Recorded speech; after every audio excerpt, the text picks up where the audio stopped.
GearNetwork.com. The following is a presentation of the Gear Radio Network. 1, 2, 3, 4. I believe it's a big challenge for our building to keep things in perspective and to, if we're going to get addicted to anything, let's get addicted to the process. And we are welcoming you to Trust the Podcast, powered by Better Live Than Dead and the Gear Radio Network. This is episode 109. Episode 109, baby chickens.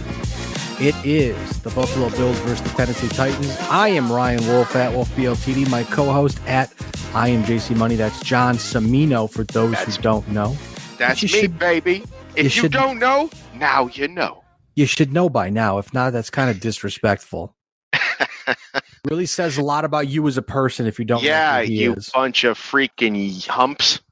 I don't know. I got nothing.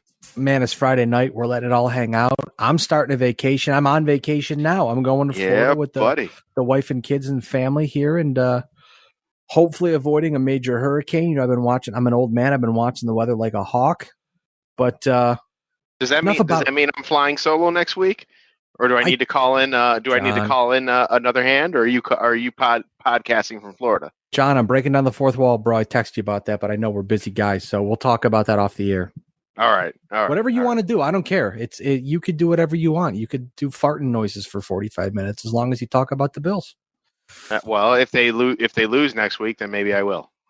That would be very interesting. I look forward to hearing that. You can hear us on betterlivethandead.com, gearnetwork.com, and wherever else you listen to podcasts. Also, make sure to hit that subscribe button as well to stay up to date on the latest podcast. John, we're starting off hot. The Buffalo Bills open Highmark Stadium back up in style, getting sweet revenge on Monday night against the Tennessee Titans to the tune of 41-7. Yeah, that was just absurd. I mean, Tennessee has had their number well documented, has been their proverbial one of the Achilles heels, I should say. 2 years, 2 Monday night games, 2 losses. This was a big one for Buffalo. Even though they were heavily favored coming in, you could tell that there was a kind of an air about like it could be another Tennessee win. It could be another loss to this team. You know, don't sleep on these guys. They are good. They were the number 1 seed in the AFC last year. You know, despite their rocky start, they're still the Tennessee Titans. They're still the same there squad. are a lot of people who were somewhat not normal heading into game week. I couldn't think of the word here. They were a little disturbed, thinking about, oh my gosh, Derrick Henry is going to run all over them, and Ryan Tannehill is going to have a game of his life like he always seems to against the Buffalo Bills. Just does enough to annoy the Buffalo Bills fans, but not the case this week. Not so fast, Tennessee Titans. Lee Corso there. We're going to jump headfirst into the 3 big things here, brought to you by puckluck.com. Ladies and gentlemen, on Thursday, the Buffalo Sabres training camp started. Hockey is right around the corner, and puckluck.com is your one-stop resource for all your NHL sports betting action. Puckluck provides win percentages and score projections for each and every National Hockey League game to tilt the ice in your favor. Not sure what to bet or just stuck in a rut? Not to worry. Puckluck also provides expert picks to get the puck bouncing your way. Although, please note, puckluck.com is in no way affiliated with the National Hockey League, its teams, or the NHLPA. Puckluck.com provides data related to gambling and cannot guarantee the success of any suggested or related wagers. As always, please gamble responsibly. Now, John, when I was writing the podcast, I always start off with running down the offensive stats. We know that. That's become our gimmick. But the fun part about this one, I don't really feel like I did the offense justice because I only wrote about 2 guys. But then again, looking back at the stats, it was really the Josh Allen and Stephon Diggs show on Monday night. Well, yes, but you also, too, now having a team with more than not just one name brand talent, but multiple name brand talents. It's customary to highlight those first and foremost. They're the names that you see on the back of the jersey sales, top 10 jersey sales. Stephon Diggs is the guy you see on those M&T commercials throwing the football to everybody. Josh Allen is the guy you see on that hilarious commercial where he is practicing for his post-football career. You see that one? Yeah, I where did. he's where he's doing all the different roles, and everybody else is just kind of looking at him like, "What's wrong with him?" It's amazing So because you've you know got to that's highlight those guys. you know that's not an act. You know that's definitely him. Oh yeah, absolutely. I've caught him on And enough podcasts where, like, I would listen to him recently with Jordan Palmer and Kyle Allen on their podcast, and they're all good buddies. Jordan Palmer's the one who fixed the throwing motion, and then Jordan Palmer also worked with those two guys and Sam Darnold, who's Josh Allen's best friend apparently. They worked with each other, so they know each other very well. So again, he's a very, very interesting guy. It's a lot of fun to watch. I do see Josh Allen. Obviously this is many years from now, but when his football playing career is done, I could absolutely see him slide into one of the booths calling games, or more specifically like how Ryan Fitzpatrick is now with like Thursday Night Football in the pregame booth there. I could totally see Josh Allen doing something like that. Absolutely. Well, hey, speaking of Josh Allen, running down the offensive stats, our first of the three big things. Allen was 26 of 38, 317 passing yards, 4 touchdowns with only 1 rush for 10 yards.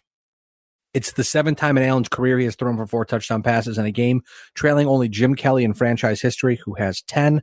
It's also the 3rd time in franchise history a Bills quarterback has tallied 3+ passing touchdowns in each of the season's first 2 games, joining Jim Kelly in 97, who had 3 and 3, and Ryan Fitzpatrick, as you previously mentioned, in 2011, who had 4 and 3 in the first 2 games each. Josh Allen's playing Madden on rookie level, man. He's that good. He really is. And look and that's a great transition to Stephon Diggs, who was absolutely playing Madden on rookie mode on Monday night. He had 12 receptions for 14 targets, 148 yards, and 3 touchdowns. He becomes the first player since Carolina's Steve Smith, 2007, with at least 250 receiving yards and 4 receiving touchdowns in his team's first 2 games of the season. Diggs also became the second Bill with 2 100-plus receiving yard games to open up the season, joining Andre Reed in 1991. Diggs also became one of 5 players in the Super Bowl era to have at least 3 career games with 140-plus receiving yards and 3+ touchdowns, joining Jerry Rice, who did it 7 times, Randy Moss 4 times, Marvin Harrison, and Tyreek Hill, who both did it 3 times, along with Stephon Diggs. Also, John, I'm only mentioning this because in the official fantasy football league of the Trust the Podcast, the Wolfensteiner Football League, my keeper, Stephon Diggs, that's all I'm going to mention. Good. Smart move there, Ryan. Smart move keeping him. Per at ESPN Stats Info, Diggs' 71 fantasy points through 2 games are the most by any wide receiver through 2 games since 2001, when Denver wide receiver Rod Smith had 71.1 points in his first 2 games. So also, I have a question for you though, fantasy related question. Sure. What keeping Diggs, did that cost you a first round or a second round? So if you remember, if you remember correctly, the way we do it a little differently in the Wolfensteiner Football League, because I hate picking the draft order. So essentially your pick, your keeper, becomes your draft order. So because Diggs' PPR was a specific spot, I ended up drafting, I think, 7th or 8th out of 8 teams. Oh, so you use the keepers to determine the draft order, not necessarily omit someone from a round. So like my one of the guys in the league kept Jonathan Taylor. So he drafted 8th because Jonathan Taylor was like the first overall pick. It just seems like the easiest way, because again, it gets in 2. I don't want to do like first to last, because then it can incentivize being terrible, which we've seen happen when you played in the league, John. It incentivizes people being bad. And I don't want that, because I don't want someone to be like, I don't really care. And then all of a sudden November rolls around and they're like, I'm going to start Brett Favre. It's like, no, you can't do that. You can't do that. Well, I did do that when I ran my old WNYFL, which the final champion in the final season posthumously was the late great Brody Lee. But when I ran that league, we did inverse order of final standings, but it was based off of it wasn't necessarily based off the record as much as it was the placement in the playoff rounds. Even if you had a 1-13 record, let's say, but you won your your last place game, you would get the second pick. You know what I mean? Interesting. Yeah. ESPN actually had a pretty solid system for that. So this isn't fantasy. This isn't the Fantasy Football Bros podcast, but you can also John, since you got me here, and I haven't told you about this yet, I just want to tell you really quickly. I kept Stephon Diggs. I ended up drafting Jamar Chase, and I ended up drafting Amon-Ra St. Brown. How many people are playing in Wolfensteiner League nowadays? 8 people. I know I retired, and someone else I thought did too. Yeah, eight people. But the first 2 weeks, okay. Week 1 I scored 194 points. Week 2 I scored 191 points. Are you still PPR? Yep. So that's what I did though. Just breaking down the fourth wall. That's what I did was I'm like, okay, PPR. I finally get the logic behind it. You don't want to get just good players. You want to get good players who also get a lot of receptions, which Jamar Chase, Stephon Diggs, and Amon-Ra St. Brown are probably going to get at least 90, if not 100 plus receptions. There's 100 free points right there. You know? Oh yeah, absolutely. Well, so done. Thank you. I appreciate that. I've even though we're all very good in the league. Let's be real. But it being an 8-team league, it definitely allows you to have super teams if you can draft the proper way. Oh, yeah, for sure. Buffalo outgained Tennessee 414 yards to 187 yards, which brings us to the defense, John. Wrapping up the defense, Jordan Poyer, safety, recorded his second interception of the season, becoming the first Bill with interceptions in the first 2 games of the season since Terrence McGee in 2008. Poyer has the 4th most picks in the NFL since joining the Bills in 2017 with 20. Linebacker Matt Milano recorded a pick 6, his second career defensive touchdown, the first Bills linebacker to record a pick 6 since Preston Brown did it at Miami on September 25th, 2015. Also, the defense stepped up the game against Tennessee running back Derrick Henry. The second fewest yards of his career in a game which he had 13 plus carries. He only had 25 rushing yards in total. That's insane. Also, the defense won the turnover battle. They had Tyrell Dodson and Boogie Basham both recover fumbles on top of the interceptions that the Buffalo Bills had as well. Defensive end Greg Rousseau, another great game. He looked fantastic on the end. 1 sack, 2 tackles for loss. Linebacker Tremaine Edmonds also, I think, may have played the best game he's ever played as a Buffalo Bill. He had 1 sack and 2 tackles for loss. The one thing I want to mention about Tremaine Edmonds real quick here early in the season, don't get too attached to Tremaine Edmonds. That's all I'm going to say, because at some point, John, we've talked about this in the past on and off the air. The Buffalo Bills at some point in time are going to have to make hard decisions and let people walk. And I'm thinking because of the type of linebacker that Tremaine Edmonds is in the position, the role he plays in that defense, he might end up somewhere else next year on a very big ticket. He might, but you know what? Appreciate him for what you have right now, because what you guys have specifically. I mean, obviously we know about the offense. That the Buffalo Bills offense has never been the problem or had any sort of question mark on it. It was always kind of the defense until maybe mid to late last season. There was always kind of the but with them. This defense, though, this is a very, very, very stout defense this year. Like a very good complement to that high-powered Bills offense. I would just make the strong recommendation. Everybody enjoy what you see now and not necessarily worry about whether or not he may walk. Well, not to mention too, when you get those players that start to get good and then go sign elsewhere. If I'm not mistaken, I'm trying to remember the name of the cornerback that just left the Bills this offseason. People are probably yelling at the screen. I'll find it out and I'll let you know. But the defense, John, I know it really goes without being said, because Levi Wallace, that was the one. You get a good player, you draft a player, he gets good, he prices himself out of your market, and they go away. Levi Wallace, now a Pittsburgh Steeler. That was the name I was looking for. Yes. There's gonna be a lot more of those Levi Wallaces where players will be. You'll see a guy, a 4th string wide receiver or a 3rd string tight end, where they're like, well, they played with the Bills and they were, blah, blah, blah, blah, blah. Let's take a shot on them, essentially. But this defense. That's an NFL thing, though. Wherever there is success and major success, people are going to want to poach. You remember when the Seattle Seahawks had their run in the early 2010s, and after they won the Super Bowl, everybody was poaching from them, trying paying their linemen, paying their this. Not even that, John. Once the Bills start to spread out throughout the league, as they have with the New York Giants and Brian Daboll, that also leads to a lot more poaching, because obviously, if I'm a GM that's not really familiar with the player, but then all of a sudden you get a coach or a GM who's very familiar with the player, all of a sudden they go, I know what that guy has, let's get him. And that's, and again, but that's that's where teams like the New England Patriots, as much as we hate them, that's why they've been so successful, because they're able to continue to churn out those players and find the right guys to fit in those roles. That's what the Bills are starting to do now. And we can tell, looking on the defense, for instance, they lead the league with 4 players on the same team who have at least 1.5 sacks through 2 games. Miller and Russo have 2. Espn and Phillips have 1.5. The Bills also lead the National Football League with 6 players who have at least 1 sack. That's absurd, man. They went from being a team who could not pressure the quarterback to a team who can't stop pressuring the quarterback. And I've got a stat for you, actually. I was going to drop it later in the podcast, but I'm going to bring it up now since we're talking about it.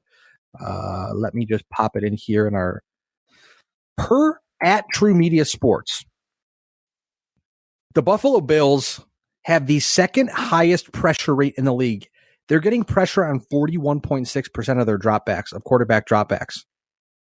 That's impressive. Again, Ryan, you finding these kinds of stats, man, best in the business. I would never have looked at a stat about pressure rates. So, but get this though. I appreciate that, but I'm not done yet. I'm going to blow your mind here in a second. All right. 41.6% of dropbacks, right? Mm-hmm. So almost we'll give it to them. We'll say roughly half of their dropbacks they're getting pressure. Okay. They've only recorded 3 blitzes in those first 2 games. 3 blitzes? 3 blitzes. Jesus, man. So they're just naturally getting pressure on the quarterback. They're not blitzing.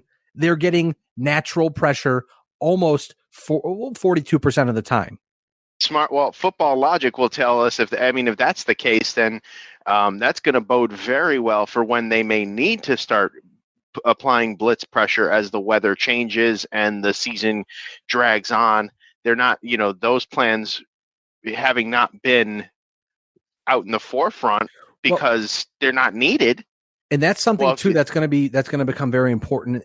Again, Sunday against Miami. There's as crazy as it sounds to say, there's a high-powered offense in Miami that's developing very quickly. Yes, the Bills are also very banged up.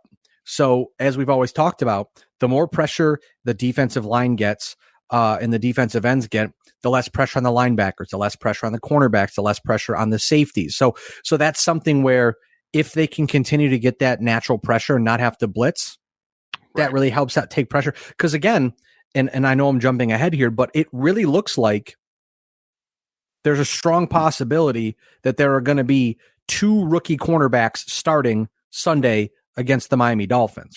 That could be troublesome, especially when you have a once in a lifetime player like Tyreek Hill, who's clearly helped elevate that Dolphins offense. Oh man. I thought for a second you were going to troll me and say a once in a lifetime player like Tua Tagovailoa. No. But I will say this. Tyreek has, you know how we talked about what Stephon Diggs means to Josh Allen and what he meant to Josh Allen once he got there. It might be too early, might be blowing Miami's wad a little early here, but Tyreek Hill could very well be that to Tua, and that could be good for the Dolphins and not so. And this is something we'll talk about a little later on in the podcast. But what Tyreek Hill does for Tua, but not only what he does for the rest of the offense in Miami. That's all I'm going to say right now. We'll talk about that more. We call that in the business a cliffhanger. But there we go. Speaking of hanging cliffs, we'll be right back, John. We're going to take a quick commercial break. We'll be back with more Trust the Podcast right after this here on the Gear Radio Network. Listen to these ads.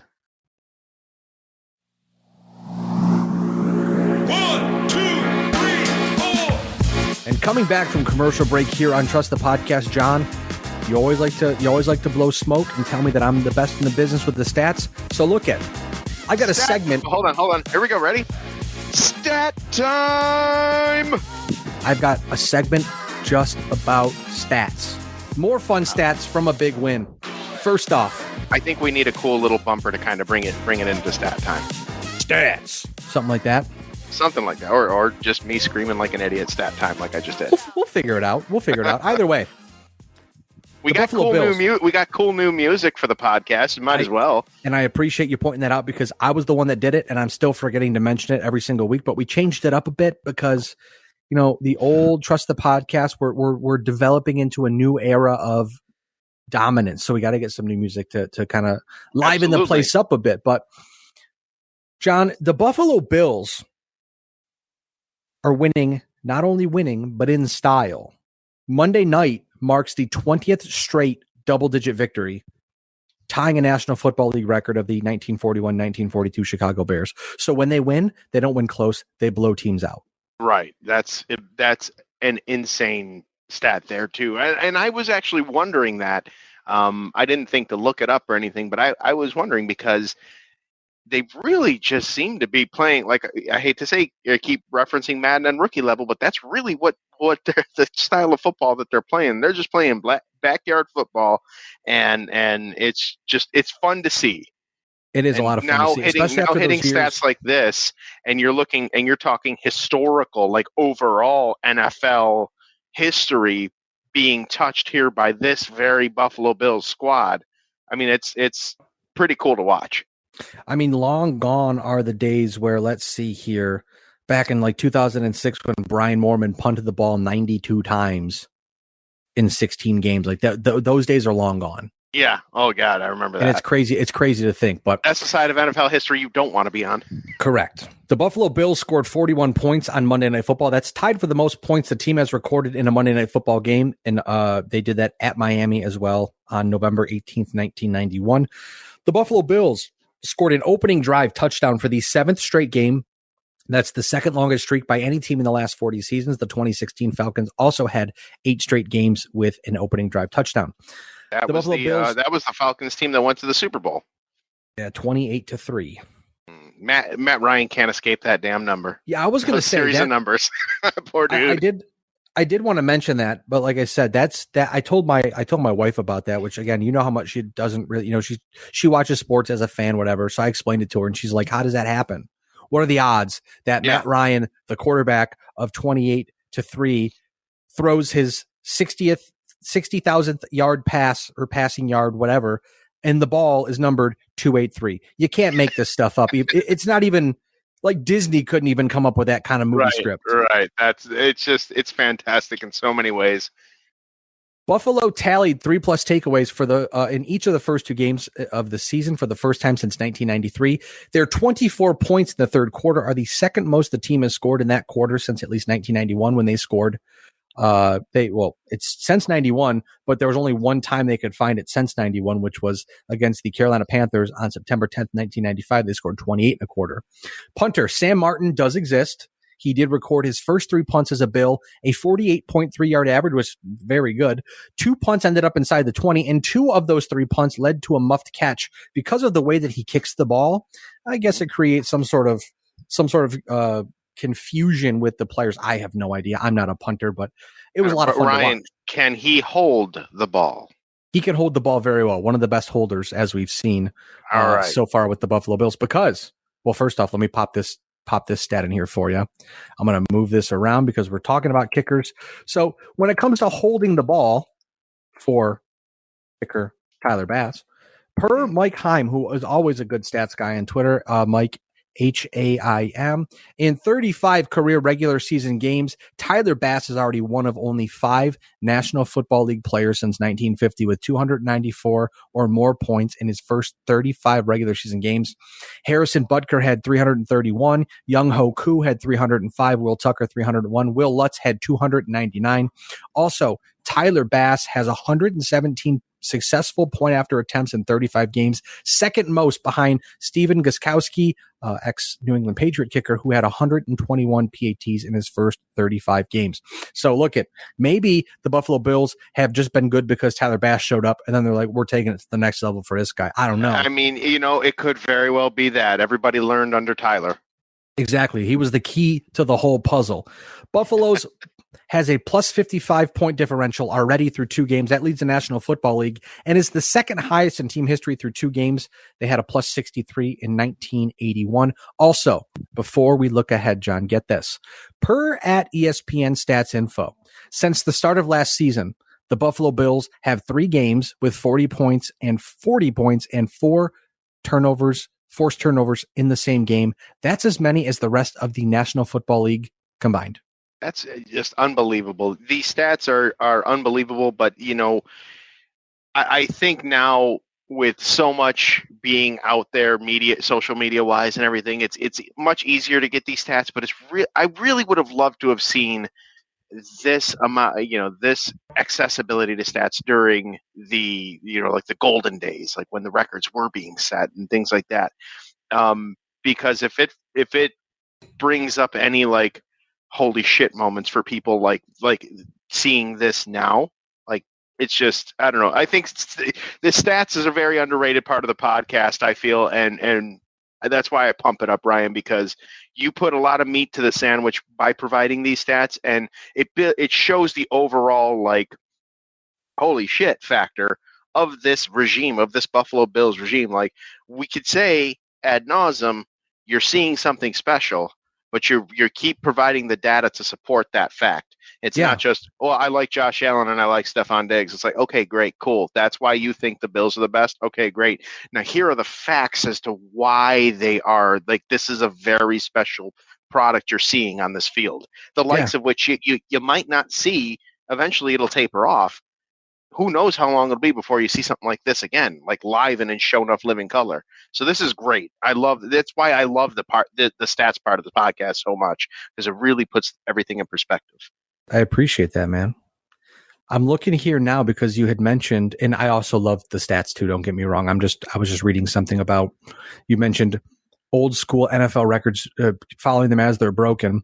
Some great NFL names I'm looking up right now. Bronco Nagurski, that's a good one. Mm-hmm. That is. This article has Webster Slaughter. Let's see. This guy's name is Pork Chop Womack. Buzz. Anybody with the name Pork Chop is great. There's an old wrestler by the name of Pork Chop Cash that will live forever, in my mind at least. Buzz Nutter, who was the center for the Baltimore Colts. His nickname was Buzz. You got Buzz Nutter. Jack Youngblood, one of the best, Dick Buttkiss. Yes. And let's see. Oh yeah, Zoltan Mesko. That was a good punter for the. You're giving me some great names to possibly create characters in WWE 2K22. Buzz Nutter. I imagine him being like an Earthquake Yokozuna kind of guy, like a Hogan headline. Hogan headline with like long hair in the back. Last one, John. The last one that I've held in my pocket because I know you always pop when I mention this guy's name. Good old Peerless Price. Peerless Price, that's my boy. I love Peerless Price on the podcast. Yes. Listen, this has been a loaded podcast. We mentioned Peerless Price, which you can never mention him enough, as far as I'm concerned. He's one of my favorites. But then we mentioned Pork Chop Cash, or at least I mentioned Pork Chop Cash, an old wrestler that if anybody that's a wrestling fan on here who knows about Pork Chop, there's got to be one person that's at least like, Pork Chop Cash, he knows. And then Buzz Nutter, like, what a great group of names, man. What a fan. We should do that sometime, or we should do like an all-time names draft or something, or we should just go through it and just talk about the best names in football history. I will say, even though this person didn't play football, his grandson does, Sam Darnold. Dick Hammer, his grandfather. That's a great name. That's legendary. That is a great name. Our looking ahead to injury news. It's probably a bad time that you mentioned Dick Hammer and I said look ahead. Probably a bad time to mention that. Injury news. First off, wide receiver Gabe Davis and defensive tackles Ed Oliver and Tim Settle missed week 2 versus Tennessee. Cornerback Dane Jackson left with a scary neck injury, which friendly fire from Tremaine Edmonds, which probably should not have happened, but it is football. Accidents do happen, but that was a really stupid move. Linebacker Matt Milano left with a stinger. Defensive tackle Jordan Phillips left with a hamstring, and Micah Hyde left with a neck injury, which that one is actually appearing to be a little more troublesome than we originally thought. Yes. On Wednesday, I actually have the list of those that didn't practice limited participation, and Micah Hyde is on that list. Oh, don't worry. You have that? I appreciate you. You got it already? I got the Bills PR website popped up right in front of me, my guy. I'm on top cool. of this stuff. All right. Look, I try to make sure when we do the podcast every single week. I just want to back you up and let you know you have that. It's there. I was going to say, I try to make you do as little amount of work as possible because you're already doing enough work being a great co-host. Oh, well, thank you, Ryan. So on Wednesday, you're welcome. My pleasure. On Wednesday, it was a walkthrough because they played on Monday night. So it was more like of a prediction or projection. So Hyde, Jackson, Dawson Knox, and then Jordan Phillips all went in the books as DNPs. Gabe Davis, Mitch Morse, who left the game with an elbow injury but came back. Ed Oliver, Jordan Poyer, and Tim Settle were limited. Cam Lewis and Matt Milano marked as full participants. Now on Thursday, Gabe Davis, again limited, but he says the probability of him playing is 100%. Reggie Gilliam showed up with an elbow injury. He was a full participant. Micah Hyde was a DNP.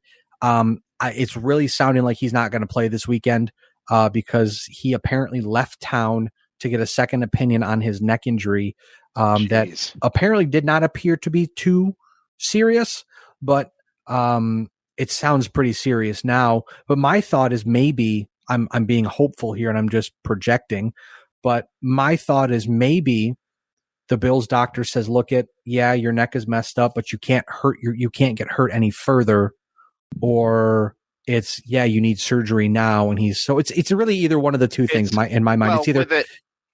It's either you can't get hurt more and he wants to verify, or you're going to get hurt more. You need surgery now. And he went to get checked out. Yeah, I mean, it's better to be safe than sorry in those instances, especially with neck injuries. You don't want to mess with those because any one wrong move and it could be paralysis. Yeah. At worst, it could be bad. So this is probably for the best. And all things considering, being a longer season now and having the team around him that he does, I think the Bills can afford having him err on the side of caution. Again, neck injuries are not anything really to fool around with. So it's good on him to do that. And we know that Micah Hyde got that dog in him and he likes it. Yes, he does. He probably doesn't want to miss this season because this is, I mean, right now, this is the season. He's been here. He showed up when the Bills started to pull themselves directly out of the kiddie end of the pool into the deep end of the pool. So it's probably it's irresponsible for us to speculate, but that's what we're here for. We're here to be irresponsible. Right. Cornerback Dane Jackson, shockingly, did not practice Wednesday, did not practice Thursday, as mentioned. It looks that was scary. He probably won't play, which is completely understandable. Dawson Knox was limited on Thursday. I'm fully expecting him to play. He did at one point get his foot wrapped up, but he looked perfectly fine. It's very interesting so far, though, that and I want to look at the stats here really quick.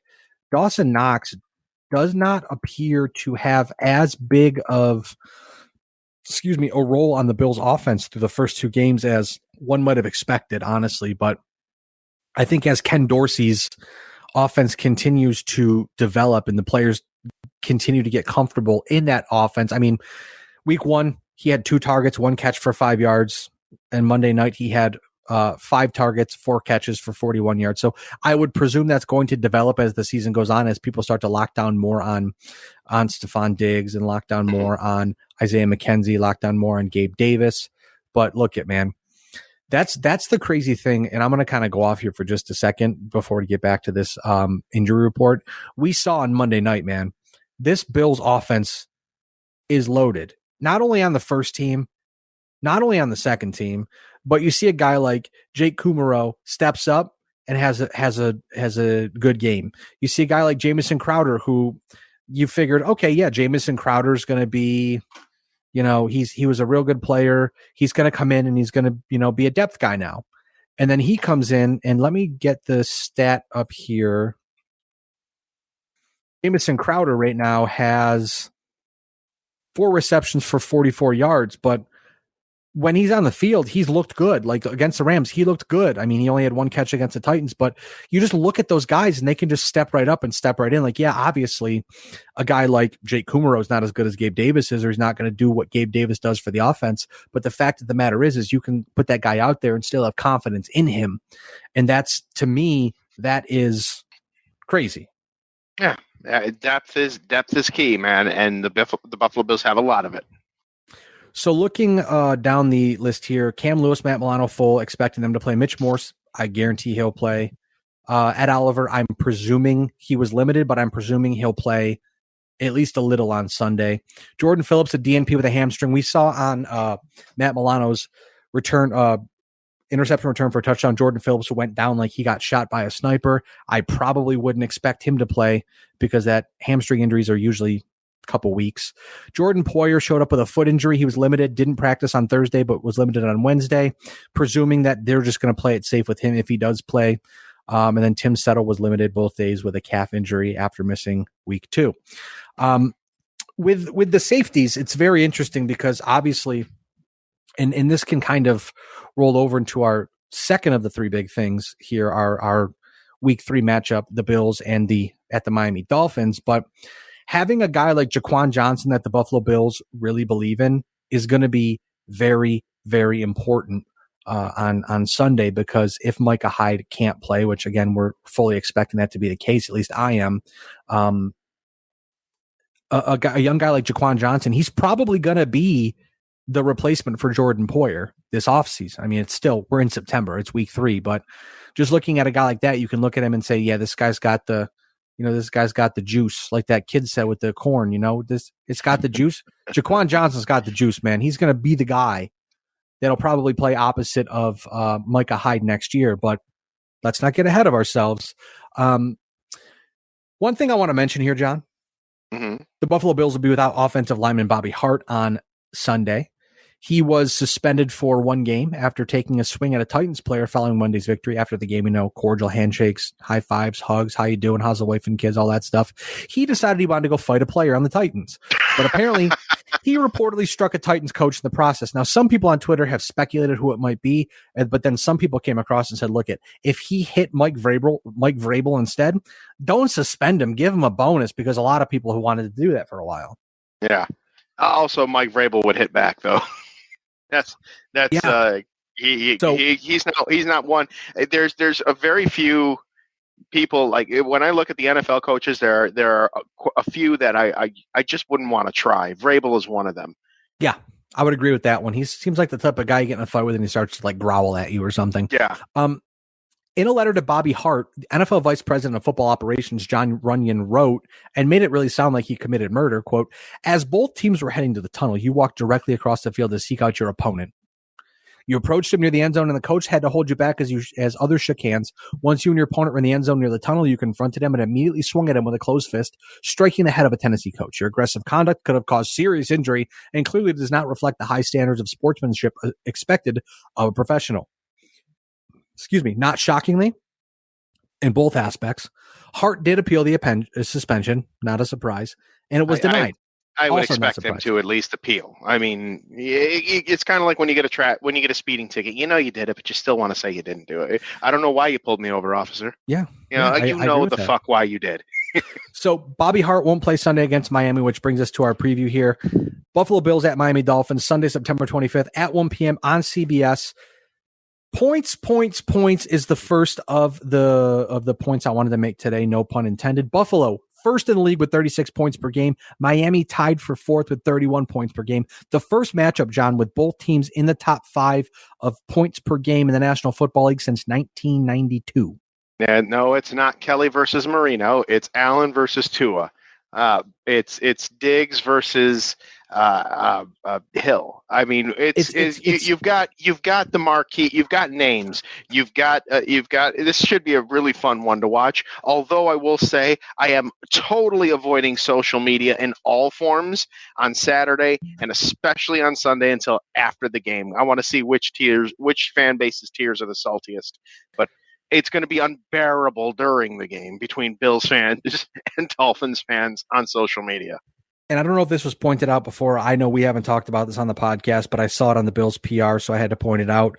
Brotherly love. Buffalo Bills long snapper Reed Ferguson and Miami long snapper Blake Ferguson are the only pair of brothers to be long snappers in National Football League history. Interesting stat there. Both of those players, stat and factoid, I should say. They're professional football players, but it reminds me of, remember that video on YouTube a long time ago where it was like the fake college video. It was for Everest, I think it was Everest College or Everest Institute, and the guy said, "You too can strive to make minimum wage." That's what I feel like. Like again, I'm not a football player. I don't remember that one, but that is hilarious. I'm gonna have to send it to you off air. It's hilarious. I love it. It's one of my favorite videos. Having a bad day, you turn it on, you're like, God damn, I feel great. A long snapper is like you're like the 53rd guy in the roster, but you're still a professional football player, and your job literally is to just snap the ball. It's great. All right. I remember Reed Ferguson. They talked about it in the offseason. I think his Madden rating is like 36. Listen, every position has some kind of importance to the team. I would agree with that. That's where I'll leave it at that. So Buffalo has a current 7-game win streak versus Miami, where Buffalo has scored an average of 32.1 points per game. Also, the Bills PR points out the Bills' 9-17 winning percentage against the AFC East since 2020 is the best in the league for any team versus their own division over the last 3 seasons. So Buffalo has clapped the cheeks of the AFC. Yeah, they've been just a little bit on the good side there, just a little bit though. So I want to point out here really quick that Miami did defeat Baltimore 42-38, completing an incredible comeback. That was a pretty solid comeback. Around the league, it was a pretty weird one, with some interesting comebacks too. I can speak as to that as a Jets fan watching the Browns game and kind of being like, ugh. And then the last 2 minutes, Joe Flacco reminded everyone he was still elite. It was something in the water in week 2, man, because Miami and their comeback, 28 in the fourth, that was pretty unbelievable. You got it, like you said, give the devil his due. So that reminds me of another clip because I'm very online. It was a deleted scene from Parks and Rec. When they were talking about comeback stories. Everybody loves a comeback story, and then Chris Pratt goes, Kim Kardashian got coming her back. Comeback story. Oh God. Bang! It's a shoot, ladies and gentlemen. God damn. So I got nothing for that. I got absolutely nothing for that. Let's give you the weirdest stat. I've actually was sent this by Chris Downey, a friend of the podcast. He's been on a podcast before here at the Gear Network. The Dolphins' 21-point comeback on Sunday, which featured them scoring 28 points in the fourth quarter. We'll talk about their 3 big players here in just a second. Mm-hmm. Their 21-point comeback on Sunday kept this bizarre streak alive. Since the beginning of 2021, that would be January 3rd, 2021, they have won every game against quarterbacks whose last names contain the letter O, and have lost every other game otherwise. They're 11-9. They've lost to Josh Allen, Derek Carr, Carson Wentz, Tom Brady, Trevor Lawrence, Matt Ryan, Josh Allen, and Ryan Tannehill. They have beat Mac Jones, Tyrod Taylor, Lamar Jackson, Joe Flacco, Cam Newton, Mike Glennon, Zach Wilson, Ian Book, Mac Jones, and Lamar Jackson. You can't make that stuff up. Yeah, that is a very weird stat. That's a very weird one. Who on earth came up with that one? I don't know. And those are the kind of things that will make. Those are the kind of things that keep me up at night. What do they do in their normal 9 to 5 that they could come up with because I know you can create stats for everything. But to come up with something as zoned in, has a last name containing a letter, and how many wins you've had against that particular thing, like you have to largely not be doing anything else ever. Fair. Like nothing. But interesting stat. That I would not want to see on Stat Central or Stat Time or whatever on our podcast here, but it's interesting. It's a lot to digest for sure. Yeah, I'm processing it right now. I'm still trying to think of what on earth I'd have to give. I literally would, in my own personal life, I'd literally have to give up everything in order to even think about coming up with a stat like that. Yeah, let me look here at the. So yeah, January 3rd, Buffalo Bills. Let me see the last time they won. The box score from this game. I don't even know. And this damn well would be one of them AWS stats they'd show on Thursday Night Football, or like even ESPN. I could totally see this stat pop up too. That's the sad part. I could see this stat pop up on one of them ESPN programs to fill time. I mean, it actually goes a little deeper too. Does it? Because they beat Cam Newton December 20th, 2020. Let me see here. They lost to the Chiefs. That is, so that would be it. So December 13th, 2020 was the last time they lost to a quarterback with an O in his last name. That's insane to me. What a stat. All right. Yeah, that's crazy. That is really crazy. Well, hey, looking ahead. You have to have a lot of goddamn time on your hands to do that, though. Someone's probably just does this include preseason? I don't know. I probably not. Because preseason, there's a number of quarterbacks that kind of take their turns. It's like ties; they don't matter. Yeah. So against Baltimore, Miami balled out, man. Tua Tagovailoa, 36 of 50, 469 yards, 6 touches, 2 picks. Wide receiver Tyreek Hill, 11 receptions on 13 targets, 190 yards and 2 touches. Jalen Waddle, 11 receptions on 19 targets, 171 yards and 2 touchdowns. So here's the thought that was pointed out to me, about the game on Sunday. The Buffalo Bills defense might not be 100%, but that Buffalo Bills offense is 100%. And this game most likely will end up being a shootout. It seems like, because if the Bills are without Micah Hyde, they've got Jaquan Johnson back there. They've got 2 rookie cornerbacks. They can still get to the quarterback. And as we've seen, I know at Tua, he can run, but he likes to sit in the pocket and let things develop a little. But having Tyreek Hill, who can tear the top off of a defense, and Jalen Waddle, who is definitely enjoying Tyreek Hill being opposite him, it could end up being a very high scoring game. This is definitely a matchup that is kind of like Miami's Super Bowl, because Buffalo's defense is beat up. But then again, we've seen the Buffalo Bills defense beat up this season already, and they do perfectly fine. Well, yes, so, I mean, and to your point about that, about it possibly being Miami's Super Bowl, as you highlighted on this document and earlier on, the 7-game win streak, the Bills have just been, to quote Pedro Martinez back when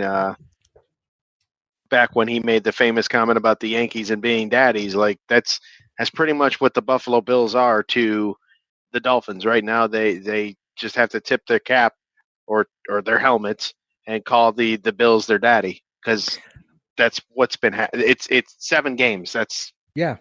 Josh Allen lost his first ever matchup against the Dolphins and has won 7 straight since. So right. They figured something out. I mean, the Dolphins have not always been great. They were decent under Brian Flores, but Mike McDaniel, I think this is a situation where I know Mike McDaniel is a very smart offensive mind. That's why he has the job here in Miami. Mm-hmm. But I think it's a situation much like Major League Baseball, where a rookie comes in, does really well, the league struggles, then the league adjusts, and now they'll have to adjust at some point in time. So how many weeks will it take Miami putting it on tape for teams to go, okay, this is how we stop that offense? Because, right. I mean, look, if Tua comes out every week and throws 460 yards, which I don't think will happen, but if he comes out and throws a ton, I mean, he could be the guy in Miami for sure. Maybe it was just the coaching that got the best out of him. I mean, the arm talent is there, but the one thing that I did see, and I'm sorry, I can't remember who said it. It's shocking because that's always the case. I watch so much on TikTok, it's not even funny, that they said, like with Josh Allen has the best arm in the National Football League.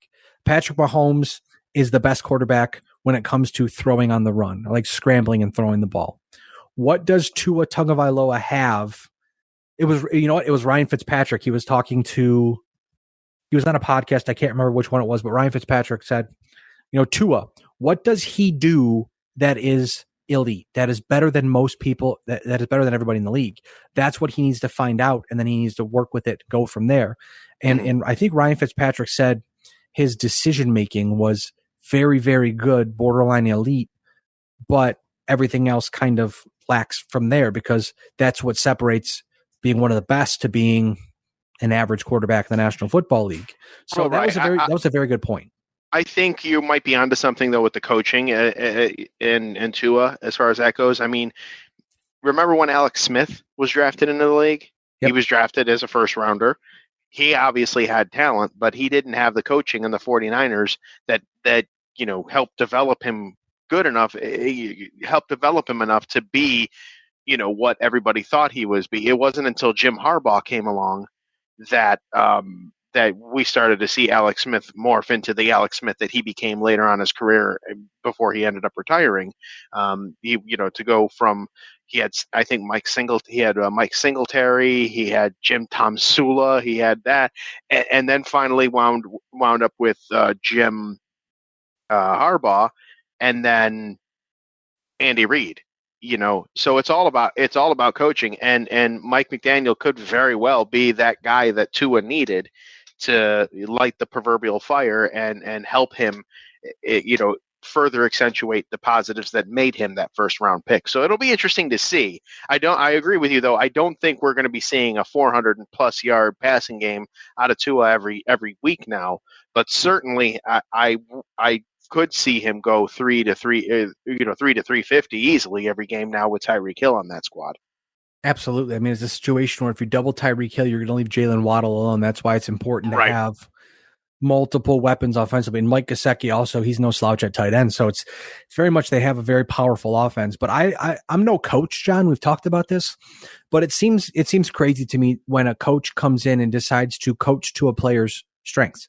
Where Tua may not be a top 5 quarterback in the National Football League. He might not be top 10 according to some people. Which you might not need him though. Would be ultimately fair. At the end of the day, and I know there are individual achievement awards, and everybody's always like, "Oh, MVP! We've got the MVP." It's great to say we've got the MVP on our team and whatever, and that's great and all and dandy and all. But ultimately, football's a team sport, and maybe they don't need Tua to be Josh Allen for the Miami Dolphins. Maybe they just have a good, solid team nucleus and use that. John, I'm faking. I'm not really forgetting, but I'm pretending to forget, just so you can throw this out there.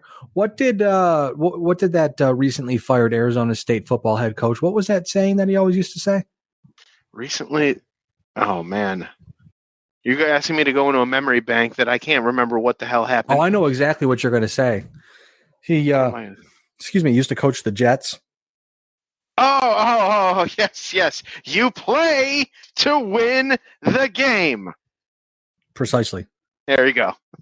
And while, like you said, sorry, I forgot about the Arizona State. It's okay. A lot of people did, John. I think there's actually a video on the internet of him being fired in the end zone on the field after his last game he coached. It's pretty rough to watch. But Jesus.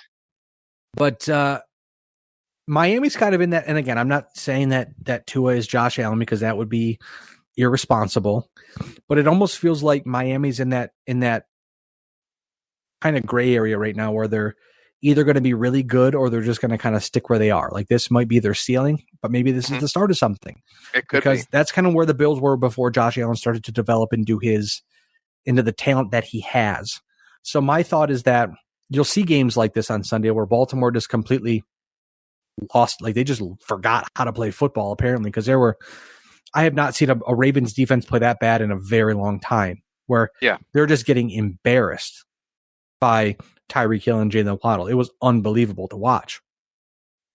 But at the end of the day, you say to yourself, okay, is this the best that they can be? Or is this kind of something that they're going to continue to do in obviously lesser fashion? Because you're not going to score a 28 points in the fourth quarter and come back every single week, nor do you want to have to do that. But it's just a situation where like I said, you say to yourself, is this what they can be, or is this who they are? And then you go from there, because obviously they're a young team still. They're trying to figure out, is Tua the long-term solution at quarterback, et cetera, et cetera. But they've got a really smart football mind, and it sucks because Mike McDaniel is such an interesting guy. Mm-hmm. But it's like when the Yankees, well, I mean, the Yankees never hire a fun coach, but it's like when a baseball team or a hockey team hires a fun coach, but they're your favorite team's rival. Right. Like, man, this sucks. Cause like that guy's got character and he's fun. I don't know. Like Mike McDaniel was like, I think Aaron Boone's a fun coach. It's Yankees fans that get that are that kind of crap on him. It is fun to watch John Boy. It's fun to watch John Boy break it down when Aaron Boone gets kicked out of games, because the stuff that he says, you're like, man, that guy's unhinged, and I love it. Exactly. I do long for the days of the Lou Pinellas of the world, though. I do miss those. Kicking the dirt. It's like, I'm just going to throw everything I can at you. Lou Pinella gave absolutely zero shits. I think that's the best place. No better place than that to end the podcast here. Yes. The Bills, the Dolphins on Sunday. Going to be a very, very, very fun game to watch. Either way, it's going to be a lot of fun to watch. John is at I am JC Money. I am at Wolf BLTD. I found another fun stat here. No wonder why, because you're normally much quicker with that delivery there. Yeah, so something got your attention. Pro Football Focus, we dog on them about how they grade things, but get this. This season so far, on 15-plus yard throws, Josh Allen has 1 incompletion and 3 touchdowns. Who has 1 incompletion and 3 touchdowns? Josh Allen. Jesus Christ. He real good. That's a much better stat than that Dolphins last name O stat. Josh Allen got that dog in him, but that dog that's in him. That's a great stat to close the podcast out on. Thank you for the rebound, Ryan. You're welcome. That dog that's in him, golden retriever, definitely. Josh Allen is a golden retriever puppy, and I love it every second of it. I'm Ryan Wolf at Wolf BLTD. John is at I am JC Money. You'll get one of us next week, or both of us. I don't know. We'll figure it out, because there might be a hurricane while I'm in Florida, which would give me some extra time to do something. So we'll figure it out. Either way, we appreciate you tuning in each and every single week. As always, subscribe, comment on a podcast, leave us a good rating, whatever. If you love us, if you hate us, if you're indifferent, either way, whatever you feel like doing. But as always, we are Trust the Podcast. You're not. We'll catch you same time, same place next week. As always, go Bills. Stand back. There's a hurricane coming through. What's up with that? The preceding presentation has been brought to you by the Gear Network.